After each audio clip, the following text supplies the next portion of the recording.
to you today about whether or not you should have programs set up in your practice.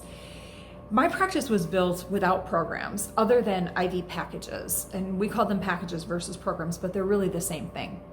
Everyone has told me you need programs to really move your practice to a larger volume. And there is a point that I agree with that. I think there are some services that are meant to be packaged or set as programs.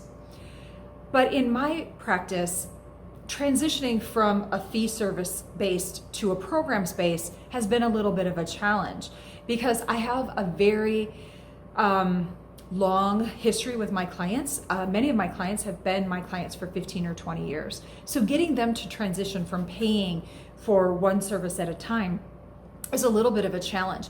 But starting new clients in on these programs is much easier. It's a little bit more difficult on your practice end and your team because they have to remember who's the new client on a program versus who's your more mature client who's been with you a long time and is doing individual service options. But it can work. And I think it's something that we should all be looking at is there a way that we can set up programs?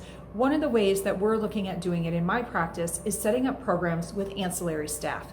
So our high-end practitioners, our doctors, our nurse practitioners, our naturopaths are still most likely going to see patients on a fee-for-service basis.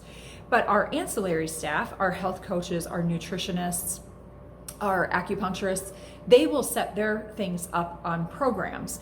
And that way it'll be easier for them to just start out of the gate.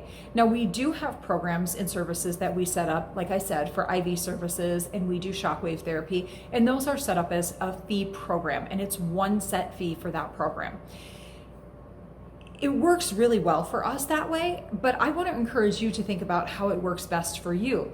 If you do a high-end program and say you charge $5,000 for a thyroid program and it includes so many visits and nutritional supplements and testing and things like that, you may need less clients to get to your money goal that you're looking for, and it won't stress you out as much versus a fee-for-service basis.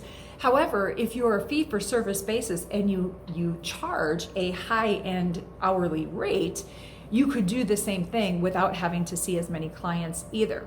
And it works just as nicely. You're just losing some of that package program that you're creating. So you don't have all those ancillary services built into your program when you do it on a fee-for-service basis, but clients can choose which services they want to pay for and which ones they don't. Versus in a program, the patient gets to choose the program and it's all of it. They can't pick and choose and pull things out if they don't like it.